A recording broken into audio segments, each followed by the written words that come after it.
you subsidize consumption of imported products. What you are doing is creating production facilities, keeping them open abroad, creating jobs abroad, and labor ideologically, we talk about ideology, labor should be in the forefront of stopping those subsidies and subsidizing domestic production. Don't subsidize the importation of petroleum products. Subsidize those who want to set up refineries. Give them power. So this is the first ideological issue. It's not about economics ideology. Okay. Now, what is the nature? I have been a strong proponent of the removal of subsidy, and for that I have been chastised by my colleagues in the civil society as an ideological turncoat. Now let's talk about why I got first of all involved with subsidies. 2009, we looked at the books of banks that were going under. We found that our banks had lost their capital. The banks were about to collapse. And there were two sectors of this economy that led to the collapse of the banking system. The first was the capital market, banks taking money and speculating on stocks. The second was petroleum marketing. Count the number of human beings that were unknown that in 10 years have become multi-billionaires from being in petroleum marketing. I published the names, for the first time, I published the names of all the bad loans in the banks. Half of them were petroleum marketers. The money had been taken, LCs had been established, subsidies had been paid, the money was not paid back to the banks. Why? My suspicion is that a significant part of those products never got into this country. Because if they came in, they would have turned to cash, and that cash would have serviced the debt. So where did the money go? Now let's go back to simple economics. All of you that read economics, EC 101, I taught micro in university. Whenever you fix a price below equilibrium, what happens? You have a black market. If you subsidize that, you have what is called rent. Because this thing we call subsidy is not subsidy, it is rent. And I'll explain. You have a product that should sell for 140 naira in this country. The government, and you know this is one of the most stupid forms of subsidy you can ever find. Because a subsidy is you say, okay, I will pay 20% of the cost or 30% of, that is what you call a subsidy. When you tell people whatever the cost of petroleum products, you will not pay more than 65. It is not subsidy, it is a guaranteed maximum price. Whether oil is $200 a barrel or $150 a barrel or $100 a barrel, the government has an unlimited capacity for absorbing the difference. It is not tied to an exchange rate. We moved from an exchange rate of 118 in 2007 to an exchange rate of 160 today. That exchange rate differential is translated into the cost of petroleum products. The government absorbs it. You import, you have inefficiency in the port, you have demurrage. This is the only country where the government guarantees that to pay you the demurrage. You come and claim that your boat was there for 1 month because you could not offload. The government pays you. It's a business in which any idiot can make money.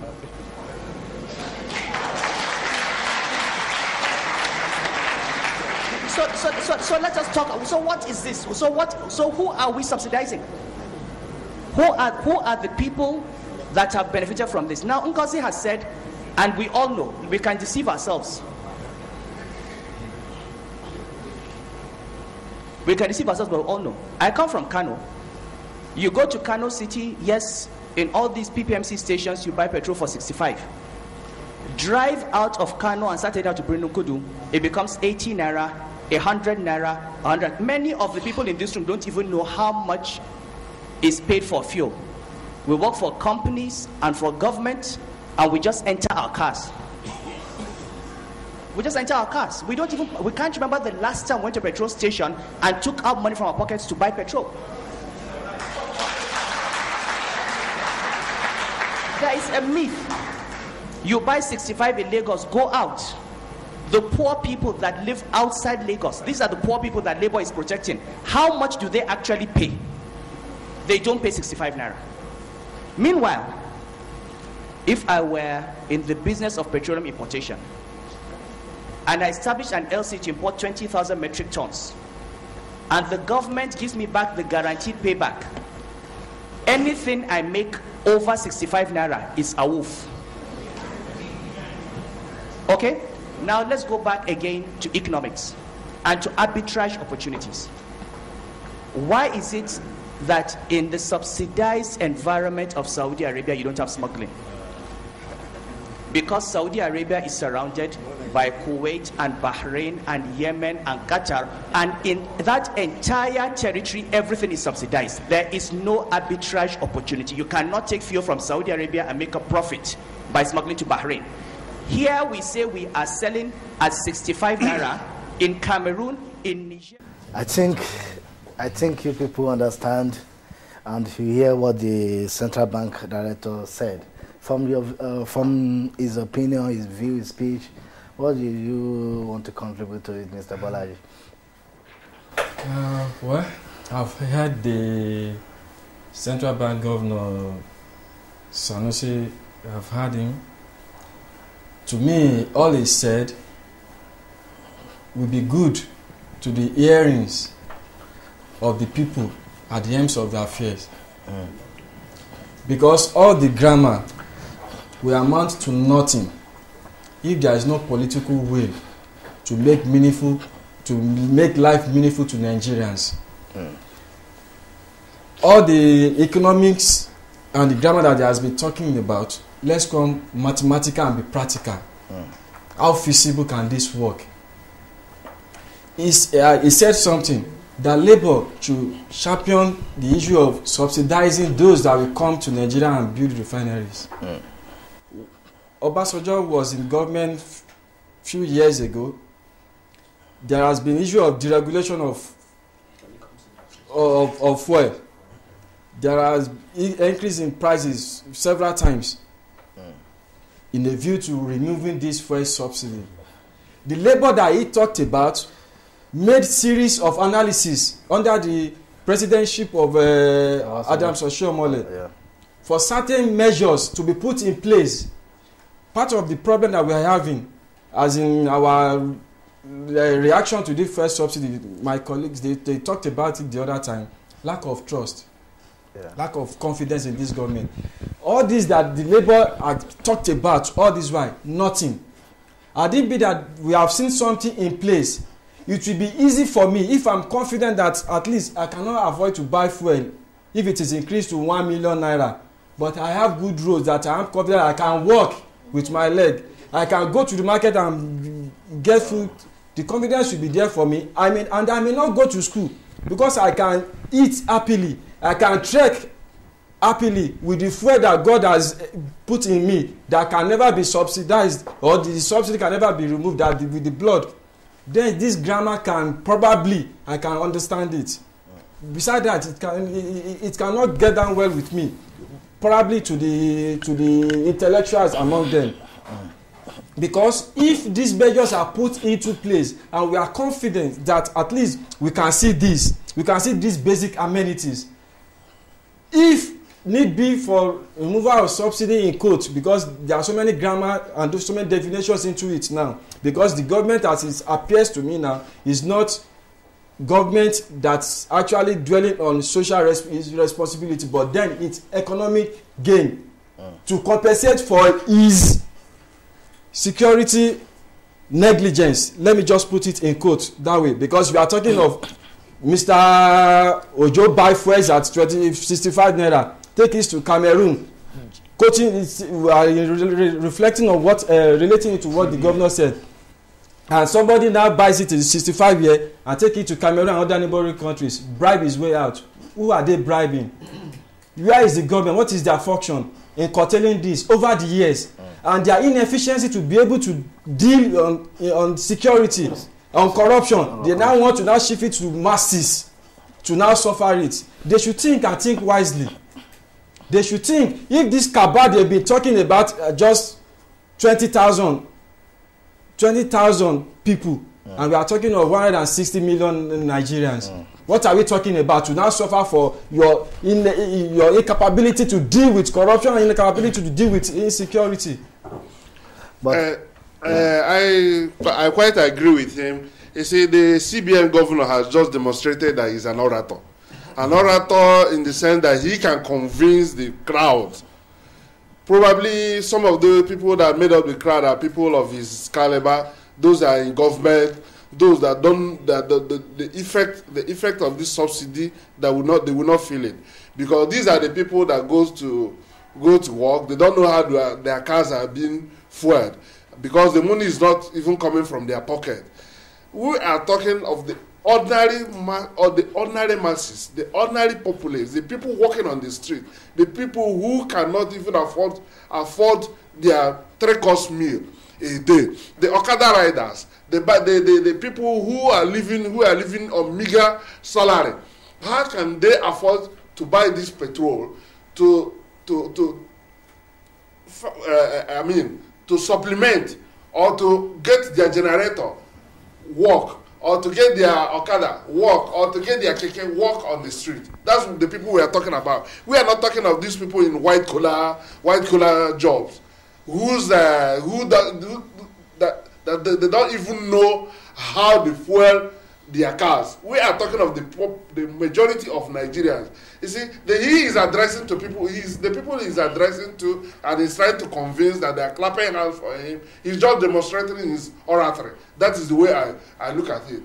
The people who feel the pain, they say, who wears the shoe knows where they feel the pain. These are the masses. They are the people suffering. The people walking in the street. The government has not done anything to arrest the situation. The social amenities are zero. There's nothing to work about. Assuming there's a steady light in Nigeria, people won't be going about buying all these generator, tiger generator, as I used to hear. That tiger generator, if you put the population of Nigerians there, the tiger generator has sent beyond the grave, to the grave now. You cannot count them. Because these are what? Fake materials. And because of we're talking of this cabal, because of this so-called cabal that are importing generators, they are the people equally stopping the government for implementing this 24-hour power supply. We are Nigerians here in diaspora. For the many years they have spent in this country, have you ever seen your light being taken for 5 minutes? Just for 5 minutes? No. Even if they want to take your light, they will tell you from 8 o'clock in the morning to 8:10 or 8:15, they are going to take your light. And before that 8:10 or 8:15, your light is there. Take a situation in a city like here, where I live, staying here now in Brescia, that the light goes off for 5 minutes. What do you think will happen to all the wool factories and companies all over here in Brescia? The federal government, they have left their responsibility, all channeling their attention on petroleum, because this petroleum is chop and chop. They will gather that money, the so-called money they want to remove from those agents or cabal or what they call it. It will still go into the pocket of some few people. We have had so many corruption as regards to petrol, how 1.8 billion got lost, how the NNPC could not account for so million. This same 3 million or trillion they are talking about now that will come out from this thing will go into fuse pocket. All these men you are seeing there, sitting on white collar job, their children are here overseas. We know all of them. Here in Europe, in America, their children are here going on scholarship, going on being bankrolled in their finances. But what of the ordinary people, ordinary masses in Nigeria? These are the people who are suffering, who are the sufferers. Mr. JJ, thank you. When he was saying, he was making his comment, he said something about rent. Yes. That if this country should continue like this, we are not subsidizing, we are on rent. Rent means that we are on debt. On debt, you understand me? Yes. So if we go and take loan now from IMF, to subsidize people, to subsidize this problem now, from now, he said another regime, if another regime comes, after this their regime, this 4 years, another regime will meet debt. They will not. That they will not has be been able the to. system. That has been the system. I know that IMF is behind this. If you look at the picture very well, you know that IMF is behind this fuel subsidy.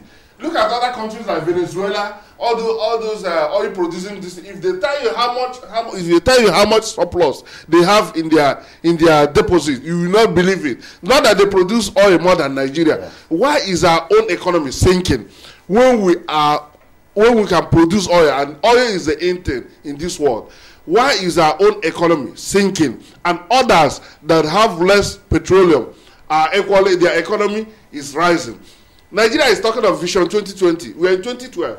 Just watch out if God should keep us alive. In the next 8 years now, we'll be in 2020. You see what will happen. Which is a problem here. Let me put in this thing that we are talking now. The video we just watched, where the CBN governor expressed his opinion on the matter. The title is Removal of Petroleum Subsidy. In whose interest? Now, he went ahead to say, who are we subsidizing for? Yes. Now, who are we removing the subsidy for? It's the question. He is asking, who are we subsidizing for? Yeah. Is it for the cabal or is it for the masses? Now, who are we now removing the subsidy for? Is it for the cabal too? Or is it for the masses? For the masses. How can it be? When the subsidy was there, it was for the cabal. Yeah. If they remove it, how are we even sure that it's going to be for the interest of the masses? Yeah, because at the beginning there is a problem. Now, you know, in Europe, if you put in a policy, we that live here, there is a public opinion poll. Yes, referendum. You go to a referendum, people will say, let's debate on this particular thing, but in Nigeria things like that do not happen. It's part of it. Now the CBN governor has turned to the information minister. He's trying to paint the whole picture in theory, but in practice, what are the machineries that you are putting in place for this thing to work? You're talking about the negative sides of the whole subsidy, the negative side, he brings black market, he allows smuggling and all that. Now, they have been vandalizing of the pipeline, this and there's so many things that, so that you can, you know, because the movement, when you talk about the cost, the average cost of fuel, you know, you have to add the bridging cost, the trucking cost and all those ones for you to get it to the hinterland. If for you to get to that price that is at 120 something that they are talking about, which they subsidize at the 70 naira they put in and all that, and which they do not sell, the 65 naira does not obtain to the. There are 774 local governments in Nigeria now and 36 states. Yeah. In the hinterland, inside those local governments, these prices of 65 naira does not obtain there. Yeah. Do you know that? Yeah. Now, when you now increase it, this price will still not obtain there. What machineries are there for you to put the? He said it himself that those prices is not what is there. Yeah. Now, when you increase it, this price, how are you going to maintain this price? Which machineries are you sorry to cut in. The chief executive of Nigeria, in order to buttress his point, went and bought 1,600 buses just as to ameliorate the situation. 1,600 buses, is it for a state or for the whole federal government? We are talking of like a population of 160 something million. You are talking of 160,000 buses. Which road are they plying? The buses are plying. Are they plying in the sense that individuals will enter the bus free of charge? They did not say anything. They just said they want to hand it over to some transporters. Yes, they will be paying token money. What kind of token money? You understand me? But the one they reported now, 1,400 plus, It's just for that 770. If you divide it by if you divide 160,000 by the states we have it. Okay, you divide it by 770 something local government we have it. Each local government will have may not even have up to two. Assuming each two for local government. My local government is made up of 30 something towns that make up my local government. Yes. Then you are giving them 2 buses. We are talking it's an exercise in futility. It's an exercise in futility. That is not how to solve the problem. No, to solve the problem is not buying buses. That is an exercise. The issue is how they should address the problem. What we want the federal government to do, and how people will gain this thing. Okay, now they want to remove the subsidy if it's allowed. How this money is going to be used? What is the idea we in diaspora have for them? Because later I'll still play the Minister of Petroleum speech for you that he promised, he said they really wants to do. They should not look at the present, the S-government to them, that they want to work and they should give them this chance. It's just 2 to 3 years. And if it is not happened, the whole Nigeria will know. So I'll play that for you people later. Can I say 1 or 2 things? Say something before we switch to show. Yeah, we are talking of Kaba. What's the Kaba? From the rhetorics we heard from the CBN governor, because all those things are rhetorics to me, economics rhetorics. They just want to bamboozle Nigerians. Femi Otedola, one of the people that leads to the collapse of all the banks, they gave him a lot of lifelines in terms of a common man can't walk into any bank to borrow money, but Otedola had access to Senate Bank. He can ask for any amount. So that is there. They've not brought him to book right now. EFCC is there. And now they've known this thing that Nigerian economy is down from not today. They knew it has. They've already seen it. There's an indicator. They are economists. But what have they done to that? What's happening to our borders? What's the work of our Nigerian custom? What's the work of the controller there? A common man are not ready to come and listen to all these things. All they want is that you people, you are the one that is governing us, and we want the best from you people. All the one that the Salisu Lamido is telling me and the others to me is rubbish. I want you to let you know that there is no policy. Even if it works in Benin Republic, it works in a common Gabon, it will never work in Nigeria unless we fight corruption to the core. Yeah, that's it. And at the same time, we are in a common Nigeria. Indiscipline is in our DNA. So if we can work on those two, any policy, any economic policy now, it can flow, it can work. But even if the best economics in the whole world, if they invite him to come and manage Nigerian economy, it will fail. Thank you, I think you are going out. You are following us with this debate of fuel subsidy in Nigeria. We are coming back very soon. Stay tuned.